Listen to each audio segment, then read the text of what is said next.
예. 제가 좀 젊었을 때 이해찬 대표님 초선 의원 시절에 보좌관 할 때였는데요. 그때 이제 저 평민당 소속이었죠. 근데 그때 저는 김대중 총재의 서생적 문제의식은 되게 좋았는데 가끔씩 보이는 이 상인적 현실 감각이 마음에 안 들어가지고요. 좀 당 안에서 이렇게 토론하고 할 때 총재님을 막 깠거든요, 몇 번. 그랬더니 이제 서른 선배가 오셔가지고 저보고 김대중 총재 비서로 오면 어떠냐는 거예요. 그래서 제가 처음 해보는 얘기인데, 저 여기 오래 일 안 할 거예요. 저 좀 있으면 이제 딴 데 갈 거예요. 그렇게 하고 이제 사양을 한 기억이 있어요. 근데 진짜 좋았으면 했겠죠. 근데 그때는 제가 이 김대중 총재가 가끔씩 보여주는 이 상인적 현실 감각이 좀 이상하게 느껴져서 좀 마음에 안 들어 했어요, 제가. 그랬는데 결국 그게 부족해서 이제 정치는 실패하고 지식소매상으로 지금 다시 돌아와 있다가 지금 노무현재단 일을 하면서 또 이런저런 말을 듣고 있는 중입니다. 근데 제가 이 상인적 현실 감각이 부족해서 정치를 이제 제대로 못하고 돌아와서 이제 언론인, 지식인 이런 분들하고 만나보니까 제가 제일 현실 감각이 있는 거예요. 그 동네에 있을 때는 그게 모자라가지고 지진아였는데 이쪽 동네에 오니까 저만큼 그게 있는 사람이 또 없더라고요. 그러고 나서 다시 생각해 보게 됐죠. 이게 이상해. 그래서 정치할 때 겪었던 일들을 좀씩 돌아보다가 오늘 이 발제문들 읽고 들으면서 몇 가지 생각이 있어서요. 이제 발제자 선생님들이 말씀하신 것 중에 한두 가지만 토를 좀 달고 싶어서 역시 현실 감각이 부족하시구나. 우선 김대중 대통령께서 서거하시기 전에 3대 위기 말씀하신 게 저는 시대 정신의 집약이라고 봐요. 여기 발제문에도 다 나와 있지만 민주주의의 위기, 서민 경제의 위기, 그리고 남북 관계의 위기. 이게 적어도 짧게 보면 길게 보면 정부 수립 이후에, 짧게 보면 IMF 이후에 우리 사회의 가장 중요한 과제였어요. 이게 시대 정신이고요. 그러니까 김대중 대통령이 좀 젊으셨을 때는 민주화였고요. 민주화. 그게 참여정부 때는 국민과 함께하는 민주주의 이렇게 좀 진도가 나갔죠. 그 다음에 김대중 대통령이 야당 총재 시절부터 중산층과 서민의 정당 중도개혁주의를 계속 표방했어요. 그게 박정희 시대에 잘 살아보세요 이래서 그냥 GDP 성장률 지표로만 1인당 GDP 숫자로만 이렇게 나타났는데 그 숫자만으로는 경제가 잘 되는 게 아니고 중산층과 서민이 따뜻하게 살아야 그게 좋은 경제다. 그런 뜻이죠. 그게 시대 정신이라고 저는 보고요. 세 번째는 옛날에는 통일 그랬지만 지금은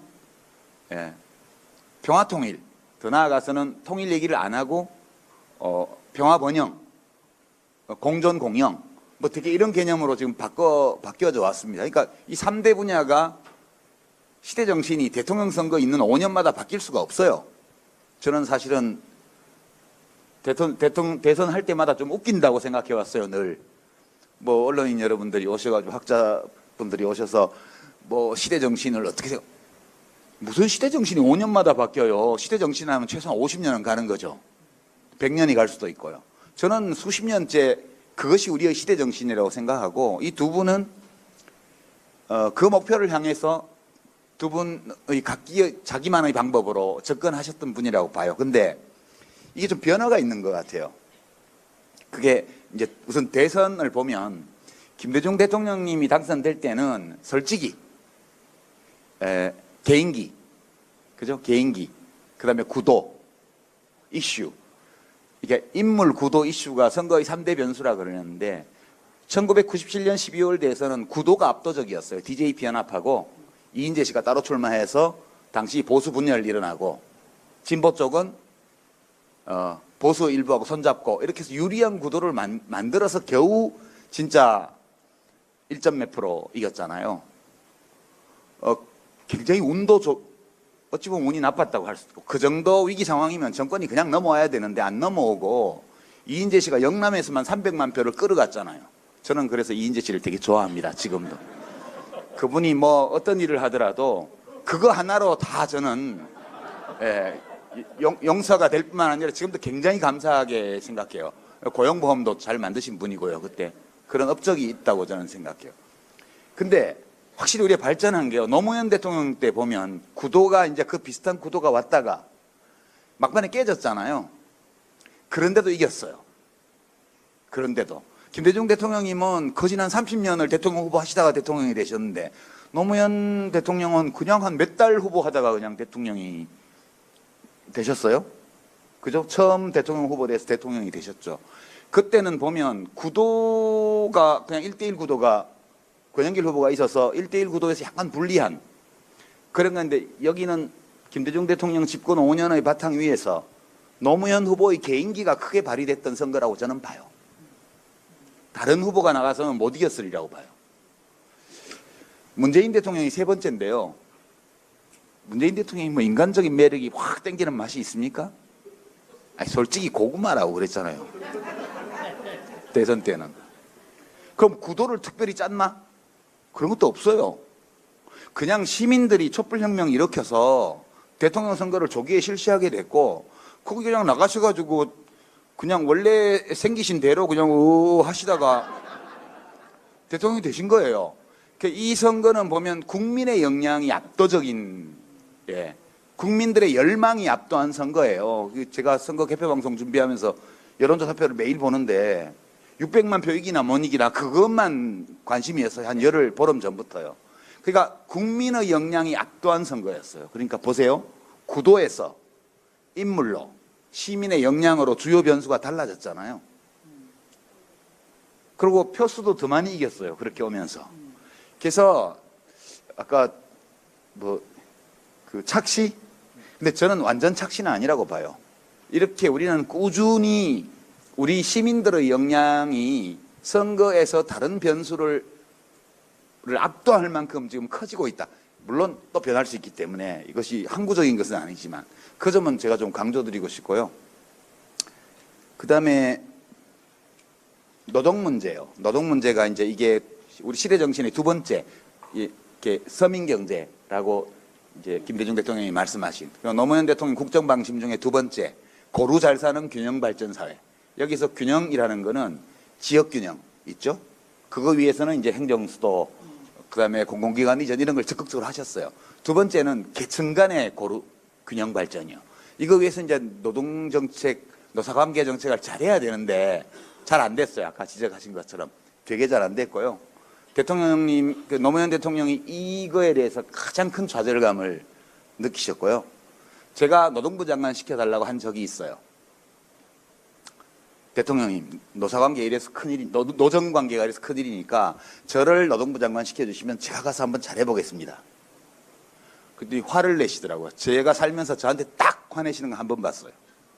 왜 화를 내셨냐면, 내가 노동 전문 변호사 출신인데 내가 대통령이야. 근데 내가 해도 안 돼. 근데 네가 장관 시켜주면 네가 한다고? 그 약간 무시당한 느낌이 있으셨던 거 봐요. 그때 제가 수십 년 알고 지내면서 저한테 딱 한 번 화를 내신. 그래서 제가 그러면 복지부 장관 할게요. 굉장히 심각한 문제인데요. 사실은 이 문제를 잘 해결하지 않으면 이 고루 잘 사는 균형 발전 사회 되기 어렵다고 보고요. 이 점에 관해서는 진짜 모두가 좀 지금까지 해온 것을 성찰하는 게 필요하다고 봐요. 정부는 정부대로, 노조는 노조대로. 물론 기업하는 분들도 생각 다시 해봐야 되죠. 언제까지 노조 없는 회사를 할 겁니까? 그리고 언제까지 파괴 컨설팅 받아가지고 창조할 거예요? 거꾸로다. 창조 컨설팅 받아서 파괴해왔는데 그런 거 좀 성찰해 봐야 된다고 보고요. 이거는 정부나 대통령 혼자서 할 수 있는 일은 아니다. 저렇게 좀, 꼭 대통령이 잘못해서 그렇게 된 거는 물론 잘못하긴 했지만 그런 말씀 드리고 싶고요. 그 다음에 김호기 교수님 발제 중에 그 청와대 청원 게시판이나 또는 공론화위원회 이런 것들이 참여민주주의와 대의민주주의를 이제 결합시키기 위한 시도라고 말씀을 하셨는데 동의해요. 동의하는데 저는 이것만으로는 안 된다고 봐요. 그러니까 대의민주주의 제도는 대의민주주의 제도대로 확실하게 합리적으로 가야 되고 거기 플러스 알파로 참여민주주의 그 시민들이 함께하는 이런 요소가 붙어야 되는데 지금 우리의 정치제도는 잘못돼 있죠. 대의제도 자체가요. 이것 때문에 노무현 대통령이 대연정 제안을 하고 이 권력을 나누는 조건으로 선거제도를 바꾸자고 제안을 하셨는데 그때 아무도 찬성 안 해줬어요. 진짜 그거 괜히 하셔가지고 제가 끝나고 나서 그거 왜 하셨냐고 제가 막 한 적도 있어요. 되지도 않을 거. 그러니까 지금 이 문제가 지금 이것 때문에 지금 패스트트랙 걸려가지고 연동제 완전한 것도 아니고 반쪽짜리요. 그러니까 저는 사실은 이 대목에서 좀 정치학 하시는 분들한테 좀 부탁드리고 싶어요. 좋은 정치가 어떤 정치냐? 그러면 각자가 자기가 원하는 정치를 얘기하겠죠. 뭐 나경원 대표 같은 분은 자기가 하자는 대로 다 하는 정치라 좋은 정치라고 생각하겠죠. 그건 정치하는 분들 얘기고 국민들의 다양한 정치적 요구가 존재하는 그대로 인정받고 실현될 수 있는 정치가 좋은 정치라고 생각해요. 저는. 그거 말고 좋은 정치라는 규범적인 판단할 수 있는 기준은 없다고 봐요. 그러면 좋은 선거제도는 어떤 선거제도냐? 그런 정치가 이루어질 수 있는 가능성을 높여주는 선거제도가 저는 좋은 선거제도라고 생각해요. 우리나라가 다 대의제를 하고 있고 투표는 다 정당별로 해요. 저렇게 국회에서 깡패짓 할 때는 한 당은 깡패짓하고 한 당은 막고 그렇게 하잖아요. 시민들이 투표할 때 후보만 보는 게 아니고 먼저 당을 보고 찍어요. 왜냐하면 가서 다 당론 투표하니까. 그러면 정당에 대한 시민들의 선호도가 그 정당의 국회의원 점유비로 최대한 그대로 연결되는 선거제도를 해줘야 그래야 국회의원들이 국민을 제대로 대의하는 거 아니에요. 어떤 동네는 많이 대의하고 어떤 동네는 적게 대의하고 이런 거는 저는 어떤 정당은 표 얻은 거의 몇 분의 1밖에 대의권을 못 가지고 어떤 정당은 표 얻은 것보다 훨씬 더 많이 대의권을 가지는 이거는 저는 이렇게 해서는 발전이 없다 그렇게 생각하고요. 지금 뭐 50%짜리 연동제를 한다고 그러는데 저는 전국적으로 우리의 대의제도 자체가 고쳐져야 된다고 보고요. 그냥 참 힘들잖아요, 고치기가. 그래서 이럴 때는 국민들이 최종적으로 나서야 될 거다, 언젠가는. 그러니까 이렇게 합리적인 선거제도로 바꾸는 것을 방해하고 물리적으로 막고 그리고 오로지 자기 욕심만 챙기려고 하는 이런 정치 세력에 대해서는 어디라고 말은 안 할게요. 결국 최종적으로 해결할 수 있는 거는 주권자밖에 없죠. 그 반쪽짜리라도 개선하는 거는 하고 그리고 그 과정을 지켜본 다음에 이 청원 게시판에 청원 올리는 것도 뭐 가서 좋아요 누르는 것도 좋고 다 좋은데요. 제일 확실한 이 주권자의 그런 권리 행사는 투표죠. 그렇게 해서 확실하게 그 응징을 해야 뭐 발전이 있지. 예, 그래서 저는 지금 상태의 제도 위에 참여민주주의 요소를 붙이는 것만으로는 안 되지 않을까? 왜 이 점을 강하게 지적 안 해주실까 하는 섭한 마음에서 예, 말씀드렸습니다. 여기까지 하겠습니다. 네, 감사합니다. 예, 그 교회에서는 박명림 관장님이 다 해주셨기 때문에 저는 이제 한 말씀만 딱 덧붙이고자 합니다.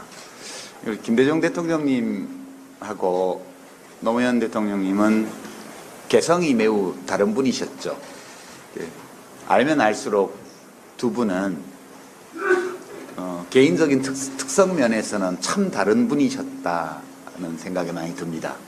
근데 두 분이 정치를 통해서 이루고자 했던 목표, 두 분이 대통령으로 재직하셨을 때의 사회적 과제, 그리고 두 분이 체현하고 있었던 시대 정신은 거의 완전히 동일하다.